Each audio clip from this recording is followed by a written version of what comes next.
welcome to a very magical day, 12/12. Very spiritual, very important in the numerology. And the numerology spreads around to the constellations, the zodiac, the astrology, also the DreamBot. The collective unconscious is seeing the same things. All right, let's get started with the DreamBot. This is the collection of people's dreams last night. And what do we have? We have the red arrows is all about, well, problems with the human body, the physical body, surgery, stomach, arms, blood, feet, chest.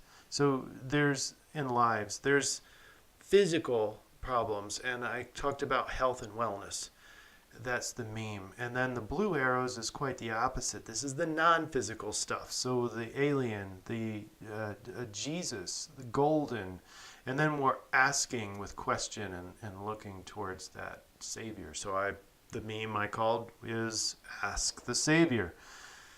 All right. That's the DreamBot. Now, let's look at the astrology.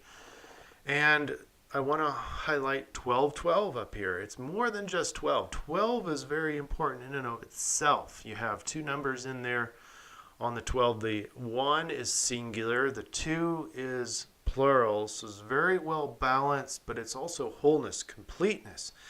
You know how many times the 12 shows up in the Bible? It's very spiritual. You have 12 zodiacs, constellations. But on a material plane, this is the pause button. This is the completion. This is about self-care and balance between singular and plural. In other words, by yourself and with other people socially. Now, in the astrology, we have the sun in Sagittarius, sextiling over to the moon in Aquarius. And this is a very balanced state. It's very positive. It's about harmony and contentment.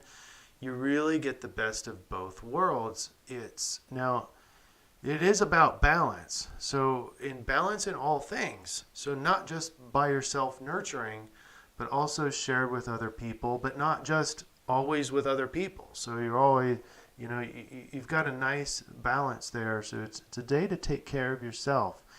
When you're with other people, it's about establishing some shared goals, negotiating,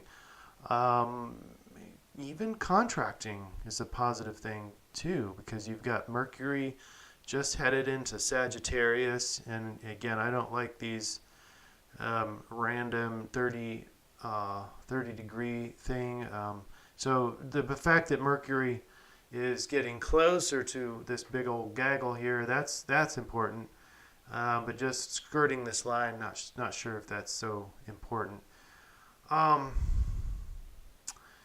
With that, so in other words, the major influence is just balance. And balance twofold. You got 2 12s and wholeness. It's about nurturing your body, but there's more to it than that. Let's talk about how to surf all this energy next.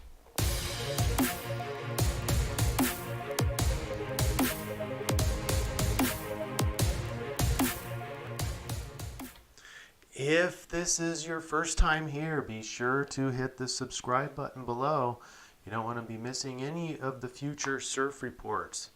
Now, this is a really cool picture for a sextile moon and sun. And you can see the sun in there kind of hiding behind the earth.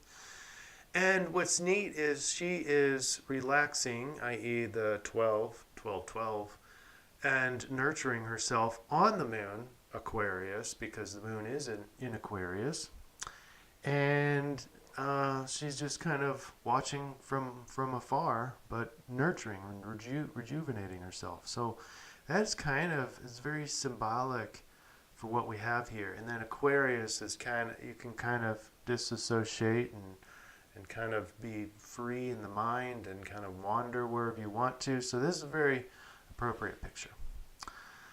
So how are you going to nurture yourself if you're one of those today who's got a busy day, maybe you got a hard job to go to, or maybe you're one of those that's got 2 jobs, and what I'd like to suggest is on a day like that for you is to, before you start something very invigorating or very taxing, that you take care of yourself first. It doesn't have to be very long, maybe 30 seconds, maybe even 10 seconds if that's all the time that you have.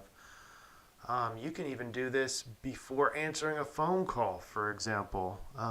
And this is a certain breathing technique that really brings down anxiety very quickly and can get you balanced in a matter of seconds. And I apologize, I don't remember the name of it. It's some Russian name. It starts with a V, I believe. But he's the Olympic coach of the Russian athletes, and he talks about how to that we as humans tend to put too much oxygen in ourselves, and that's why when you're starting to get a panic attack and they say breathe deeply, it actually, if you do this incorrectly, will exacerbate the panic attack, make it worse. So what he recommends is closing the mouth, breathing just with the nose, and breathe really deep but really, really slow. And so you're not trying to maximize the oxygen coming in. You're actually trying to balance the oxygen coming in. So in and out, but very slow, and you're going to start to feel almost like you're starving for oxygen. And you want to just be on the very edge of that. You don't want to starve yourself of oxygen, obviously, but your body's not going to let you anyway. Even if you pass out from a lack of oxygen, when you pass out, the body will automatically start breathing again. So there's no way to get into hypoxia from this, at least willingly. Now, what's interesting is that people in the United States apparently live the longest in the higher altitudes, and this could be correlated with less oxygen. So not gulping air out of the mouth would not be beneficial, but slow, deep breathing through the nose, and you can do that right before you go into a big meeting or something like that, and you can calm yourself down almost immediately. You can, even if you're in the meeting, you could be doing that throughout. For those of you who have the time to go take care of yourself and nurture yourself, I'm jealous. But do it. And this is the day to do it. And if that's your day towards wholeness, now if you're always doing that and you're always by yourself, then maybe today's balance is more about getting out, socializing, but more importantly, connecting at a shared level with other people. In other words, coming up with some shared goals together, particularly those goals that help out the collective, help out humanity, that aren't just self-serving, but actually improve the world around you. That's just the Aquarian influence today, and the moon is in Aquarius, sun in Sagittarius, and so those are the 2 influences. And then if we want to go even further, one more suggestion is to go into the sidereal and to align with the stars. And when we align with the stars, the moon is going to be in Capricorn. So, make some goals for today. And the goal is to nurture yourself to wholeness. And then the other side on the sun, where the sun is actually in Scorpio. So, what's the specialty for Scorpio? Balance. We talked about being the investigator and being curious. That's great too.